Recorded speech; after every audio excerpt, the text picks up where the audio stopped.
Best Love Stories. A Sad Love Story. By Anonymous. It all started when I was 6 years old. While I was playing outside on my farm in California, I met a boy. He was an average kind of boy who teased you and then you chased them and beat them up. After that first meeting in which I beat him up, we kept on meeting and beating each other up at the fence. That only lasted for a little while though. We would meet at the fence all the time and we were always together. I would tell him all my secrets. He was quite very quiet, he would just listen to what I had to say. I found him easy to talk to and I could talk to him about everything. In school we had separate friends, but when we got home we would always talk about what happened in school. One day I said to him that a guy I liked hurt me and broke my heart. He just comforted me and said everything would be okay. He gave me words of encouragement and helped me get over him. I was happy and thought of him as a real friend. But I knew that there was something else about him that I liked. I thought of it that night and figured it was just a friend kinda thing that I was feeling. All through high school and even through graduation we are always together, and of course I thought of it as being friends. But I knew deep inside that I really felt differently. On graduation night, even though we had different dates to the prom, I wanted to be with him. That night after everybody went home, I went to his house and wanted to tell him that I wanted to see him. Well, that night was my big chance and all I did was just sit there with him watching the stars and talking about what I was going to do and what he was going to do. I looked into his eyes and listened to him talk about what his dream was.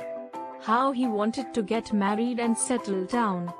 He said how he wanted to be rich and successful. All I could do was to tell him my dream and cuddle next to him. I went home hurting because I didn't tell him how I was feeling. I wanted to tell him so bad that I loved him, but I was too scared and frightened. I let my feelings go and told myself that someday I would tell him just how I felt. All through college I wanted to tell him, but he always had someone with him. After graduation he got a job in New York. I was happy for him, but at the same time I was sad to see him go. I was sad also because I didn't tell him how I felt. But I couldn't let him know now that he was leaving for his big job. So I just kept it to myself and watched him go on the plane. I cried as I hugged him for what I felt was going to be the last time. I went home that night and cried my eyes out. I felt hurt that I didn't tell him what I had inside my heart. Well, I got a job as a secretary and then worked my way to a computer analyst. I was proud of what I had accomplished. One day I got a letter with an invitation to a marriage. It was from him. I was happy and sad at the same time. Now I know that I could never be with him and that we could only be friends. I went to the wedding the next month. It was a big occasion. The big church wedding and the reception at the hotel. I met the bride and of course him. I fell in love one more time. But I held back so it wouldn't spoil what should be the happiest day in his life. I tried to have fun that night, but it was killing me inside watching him being so happy and me trying to be happy, covering up my sadness tears inside of me. I left New York feeling that I did the right thing. Before I left on the flight, he came running out of nowhere and said his goodbyes and how he was very happy to see me. I came home and just tried to forget about what went on in New York. I had to go on with my life. As the years went on, we wrote to each other on what was going on and how he had missed talking to me. On one occasion he never wrote back to me at all. I was getting worried as to why he hadn't written anything for a long time after I had already written 6 letters to him. Well, just when everything seemed hopeless and sad in my life, I got a note that said, "Meet me at the fence where we used to talk about things." I went and saw him there. I was happy to see him, but he was broken-hearted and sad inside. We hugged until we couldn't breathe anymore. Then he told me about the divorce and why he hadn't written for a long time. He cried until he couldn't cry anymore. Finally, We went back to the house and talked and laughed about what I had been going and to catch up on old times. But in all of this, I couldn't tell him how I felt about him. In the days that followed, he had fun and forgot about all his problem and his divorce. I fell in love again with him. When it came time for him to leave back to New York, I went to see him off and cried. I hated to see him leave. He promised to see me every time he could get a vacation.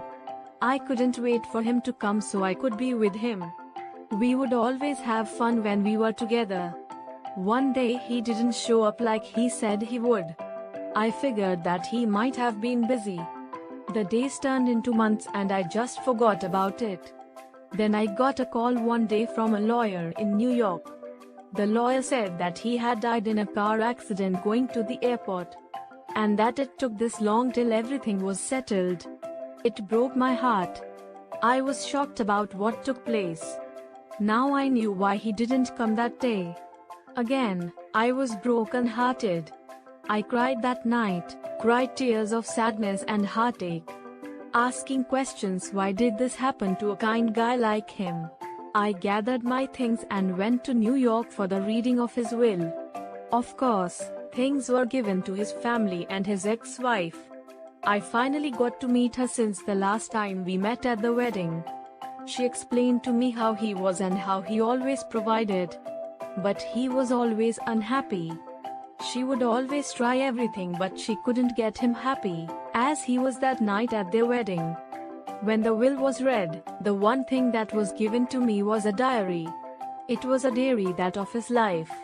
I cried as it was given to me. As I flew on the plane, I remembered the good times that we had together. I started reading the diary and what was written. The diary was started with the day we first met. I read on till I started to cry. The diary told of him saying that he had fallen in love with me that day. I was broken-hearted, but he was too afraid to tell me what he had felt. That is why he was so quiet and liked to listen to me. It told of how he wanted to tell me so many times, but was too afraid to say anything. It told of when he went to New York and fell in love with another. How the happiest time he had was seeing me and dancing with me at the wedding. He said he imagined it was our wedding. How he was always unhappy till he had no choice but to divorce his wife. How the best time in his life was to read the letters written to him by me. Finally, the diary ended when it said, "Today I will tell her I love her." It was the day he was killed. The day I was going to finally find out what was really in his heart. If you love someone, don't wait till tomorrow to tell him/her. Maybe that next day will never come at all.